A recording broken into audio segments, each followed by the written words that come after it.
ನಮಗೆ ಯುವಕರು ಅಂತಂದ್ರೆ ಒಂದು ಭರವಸೆ. ನಾನು 5 ನಿಮಿಷದಲ್ಲಿ ನನ್ನ ಭಾಷಣವನ್ನ ಮುಗಿಸ್ತೀನಿ.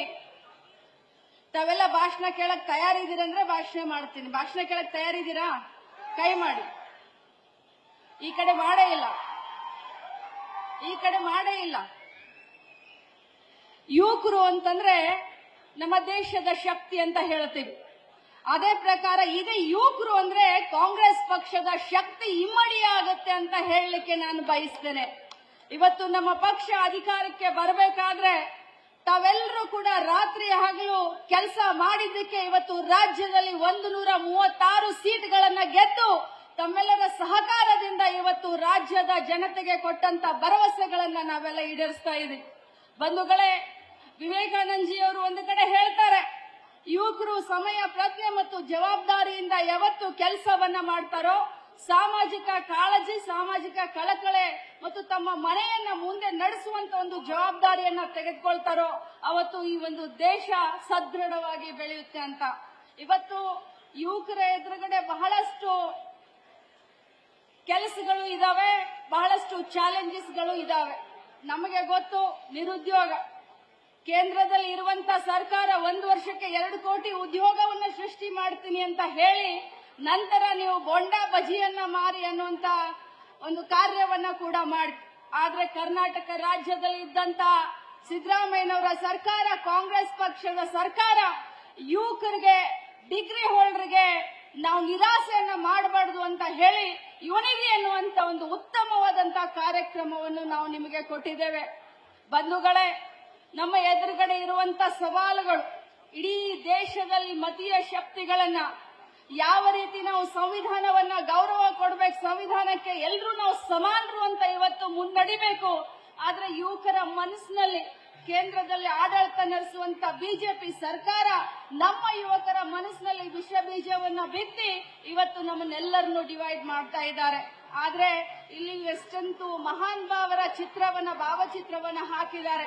ಆ ಗಾಂಧೀಜಿಯವರ ಆಚಾರ ವಿಚಾರ, ಬಸವಣ್ಣನವರ, ಅಂಬೇಡ್ಕರ್ ಅವರ, ಬುದ್ಧ ಅವರ, ನಮ್ಮ ಅಬ್ದುಲ್ ಕಲಾಂ ಅವರ ಆಚಾರ ವಿಚಾರಗಳನ್ನ ನಮ್ಮ ಯುವ ಪೀಳಿಗೆ ನೀವು ಅದನ್ನ ತಮ್ಮ ಜೀವನದಲ್ಲಿ ಅಳವಡಿಸಿಕೊಂಡ್ರೆ ಮುಂದಿನ ದಿನ ಕರ್ನಾಟಕ ರಾಜ್ಯ ಆಗಬಹುದು, ನಮ್ಮ ದೇಶದಲ್ಲಿ ಉತ್ತಮವಾದಂತಹ ಸಮಾಜವನ್ನ ಕಟ್ಟಲಿಕ್ಕೆ ಸಾಧ್ಯ ಅನ್ನುವಂತ ಸಂದೇಶವನ್ನ ಕೊಡ್ತಾ, ನಮ್ಮ ಗುರಿ ನೀವೆಲ್ಲರೂ ಚುನಾವಣೆಯಲ್ಲಿ ಆರಿಸಿ ಬಂದ್ರಿ.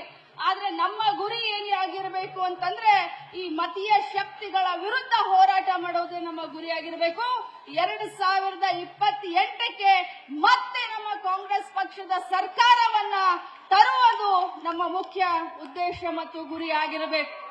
ಇವತ್ತು ಪದಗ್ರಹಣವನ್ನ ಸ್ವೀಕಾರ ಮಾಡ್ತಾ ಇರುವಂತ ಎಲ್ಲ ನನ್ನ ಯುವಕರಿಗೆ, ಮಂಜುನಾಥ್ಗಾಗಿರ್ಬೋದು, ಉಪಾಧ್ಯಕ್ಷರಾಗಿರ್ಬೋದು, ಎಲ್ಲ ಪದಾಧಿಕಾರಿಗಳಿಗೆ ನಾನು ಶುಭವನ್ನ ಹಾರೈಸ್ತೇನೆ. ಯಾಕಂದ್ರೆ ಇವತ್ತು ಯೂತ್ ಕಾಂಗ್ರೆಸ್ ನಿಂದ ನಮ್ಮ ದೇಶದಲ್ಲಿ, ನಮ್ಮ ರಾಜ್ಯದಲ್ಲಿ ಅನೇಕರು ದೊಡ್ಡ ದೊಡ್ಡ ನಾಯಕರಾಗಿದ್ದಾರೆ. ಈ ಯೂತ್ ಕಾಂಗ್ರೆಸ್ನೇ ನಿಮಗೆ ಒಂದು ತಳಹದಿ, ಇದೇ ಒಂದು ತಮ್ಮ ರಾಜಕೀಯ ಜೀವನಕ್ಕೆ ಬುನಾದಿ. ಆದ್ರೆ ಬರೀ ಅಧಿಕಾರದ ಹಿಂದೆ ಹೋಗದೆ ಪಕ್ಷವನ್ನ ಗಟ್ಟಿಗೊಳಿಸಿದ್ರೆ, ಪಕ್ಷ ಉಳಿದ್ರೆ ನಮಗೆ ನಾಳೆ ಅಧಿಕಾರ, ಪಕ್ಷ ಉಳಿದ್ರೆ ಸಮಾಜದಲ್ಲಿ ಶಾಂತಿ, ಪಕ್ಷ ಉಳಿದ್ರೆ 4 ಜನರಿಗೆ ಕೆಲಸ ಮಾಡಿಕೊಡ್ಲಿಕ್ಕೆ ಬರುತ್ತೆ ಅನ್ನುವಂತ ಒಂದು ತಾತ್ಪರ್ಯವನ್ನ ತಾವು ಇಟ್ಕೊಳ್ಬೇಕು. ಪಕ್ಷಕ್ಕೆ ಒಂದು ಗಟ್ಟಿಯಾಗಿ ಶಕ್ತಿಯನ್ನ ತಾವು ಕೊಡಬೇಕು. ಏನು ಇವತ್ತು ಬಿಜೆಪಿಯವರು, ಎಬಿವಿಪಿ ಇರಬಹುದು, RSS ಅವರು ಇರಬಹುದು, ಅಥವಾ ವಿದ್ಯಾರ್ಥಿ ಏನೇನು ಮಾಡ್ತಿರ್ತಾರೆ, ಅದ್ರ ಎಲ್ಲದರ ಬಗ್ಗೆ ತಾವು ಕಾಳಜಿಯನ್ನ ತೆಗೆದುಕೊಳ್ಬೇಕು. ಗಲ್ಲಿಯಲ್ಲಿ, ನಗರದಲ್ಲಿ, ಊರಲ್ಲಿ, ಸಿಟಿನಲ್ಲಿ ಎಲ್ಲರ ಮೇಲೆ ಒಂದು ಕಣ್ಣನ್ನ ಇಟ್ಟು ಪ್ರತಿಯೊಂದಕ್ಕೂ ಕೂಡ ತಾವು ಬಹಳಷ್ಟು ಚಾಣಾಕ್ಷತನದಿಂದ ಅವರಿಗೆ ಉತ್ತರವನ್ನು ಕೊಡಬೇಕು. ಅದರಲ್ಲೂ ಇವತ್ತಿನ ದಿನಮಾನದಲ್ಲಿ ಮಾಧ್ಯಮದವರು ನಮ್ಮ ಸುದ್ದಿಯನ್ನ ಬಿತ್ತರಿಸುವುದಿಲ್ಲ. ಅದರಲ್ಲಿ ಪ್ರತಿಯೊಂದು ಯುವಕರು ಇವತ್ತು ಸೋಷಿಯಲ್ ಮೀಡಿಯಾದಲ್ಲಿ ಬಹಳಷ್ಟು ನೀವು ಆಕ್ಟಿವ್ ಆಗಿದ್ದೀರಾ.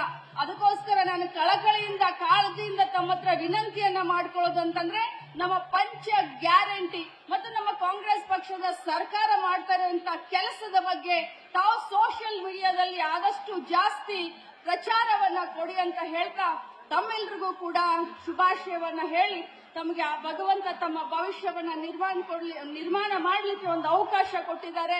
ಜನ ತಮ್ಮನ್ನ, ಹುಡುಗರು ತಮ್ಮನ್ನ ಮೆಚ್ಚಿ ತಮಗೊಂದು ಅವಕಾಶ ಕೊಟ್ಟಿದ್ದಾರೆ. ಮಂಜುನಾಥ್ ಅವರ ಸಾರಥ್ಯದಲ್ಲಿ ಯೂತ್ ಕಾಂಗ್ರೆಸ್ ಗಟ್ಟಿಗೊಳ್ಳುತ್ತೆ.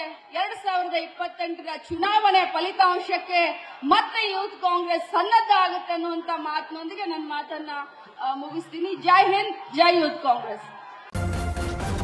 ನ್ಯೂಸ್ ಫಸ್ಟ್ ನಿರ್ಭೀತಿಯಿಂದ ನಿಮ್ಮ ಪರವಾಗಿ.